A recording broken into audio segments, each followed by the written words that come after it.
des choses à faire, c'est de lui parler en insistant sur ce qu'il doit faire et non sur ce qu'il ne doit pas faire.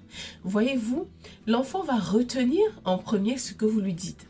Bonjour chers parents, bonjour chers internautes, bienvenue sur Autisme sans tabou. Je suis Geneviève Edger, maman de 2 garçons, des jumeaux en situation d'autisme, et sur ma chaîne, j'échange avec vous quelques clés et astuces qui, je crois, pourraient vous aider au quotidien à accompagner en toute sérénité vos enfants sur le chemin de l'épanouissement.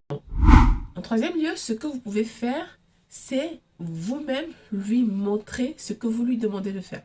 C'est la phase pratique. Maintenant que vous le lui avez dit de façon posée, que vous lui avez dit la chose à faire, vous allez la lui montrer. Quand moi je dis à mon fils, marche lentement. Je me mets en action, je suis en train de marcher avec lui, je lui montre, c'est ça marcher. Là, tu marches. Et lentement, qu'est-ce que c'est? Je sais que ce n'est pas encore totalement acquis chez lui.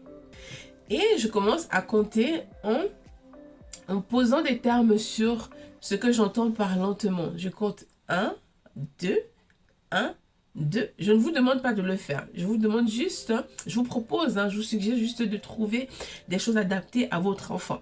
Et là, il commence à m'imiter.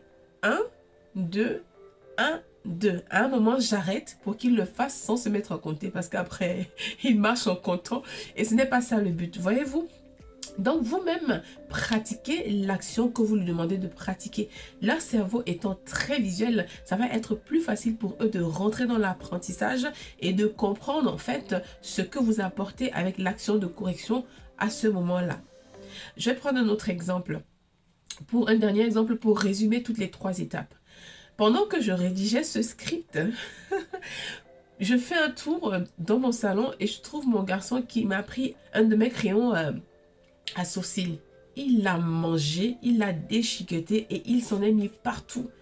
Sur les dents, au niveau des lèvres, partout sur le visage, par terre, sur la table. Je vous assure, j'étais tellement énervée. Donc je me suis posée, je l'ai pris, le temps que mes émotions reviennent à la normale. Je l'ai emmené dans la salle de bain, je lui ai fait prendre son bain. Et après, une fois qu'on a terminé, j'ai pris un autre crayon à sourcils. Et je lui ai dit, tu vois, ce crayon-là, c'est pour maman. Et c'est pour faire ça. C'est pour, je vais pas dire me maquiller, il comprendra pas. Donc, il comprend pas encore. C'est pas qu'il comprendra pas, il comprendra pas la suite. Mais pour le moment, je connais mon fils, je sais qu'il comprend pas ce terme. Voilà. Et je lui ai montré. Je lui ai montré à quoi ça sert. Et je l'ai rangé. Je lui ai dit, c'est à maman. Manger, par contre, j'ai pris une assiette et je le lui ai montré. Même s'il mange chaque jour dans une assiette avec une cuillère, il faut le faire. Il faut le faire. C'est visuel et il apprend. Il apprend. Je lui ai montré, j'ai pris de la nourriture, j'ai mis dans une assiette et je lui ai dit, c'est ici et c'est ça que tu manges aujourd'hui. Mon crayon, c'est pour me tracer là. Voilà.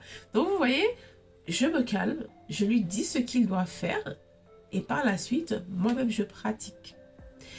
Et pour finir, chers parents, encouragez-les. Lorsque votre enfant qui avant se levait et voulait allumer la télé, se lève, va se brosser les dents, mais encouragez-le. Encouragez-le, soyez fiers de lui, montrez-lui que vous êtes content et montrez-lui qu'il est en train d'apprendre et que ça fait plaisir. Voilà. En ce qui concerne la punition, rassurez-vous toujours que chaque punition est précédée ou accompagnée d'une correction. Pourquoi? Parce que la punition sans correction n'aide pas l'enfant. Il n'apprend pas. Il ressort de là sans rien, avec une frustration, sans avoir compris la raison pour laquelle il a été puni. Et quand je parle de punition, ça va être les priver, par exemple, le priver de quelque chose qu'il aime bien. Voilà. Si c'est son ordinateur ou un ordinateur, il est privé pendant quelques temps d'ordinateur. Si c'est du coloriage, il est privé quelques secondes ou quelques minutes. Quelques secondes. Il est privé quelques temps de coloriage. Voilà. À vous de voir en fonction de ce que votre enfant aime. Ne l'habituez surtout pas à la punition parce que ça ne servira à rien. Par contre, le fait d'associer la punition à la correction lui permettra de poser un véritable sens sur ce que vous essayez de lui communiquer et vous verrez qu'il finira par comprendre ce que vous lui avez dit. J'arrive donc au terme de cette vidéo.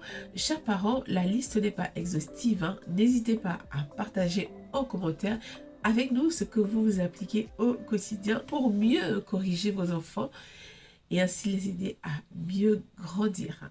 Et je vous dis à très bientôt dans une prochaine vidéo.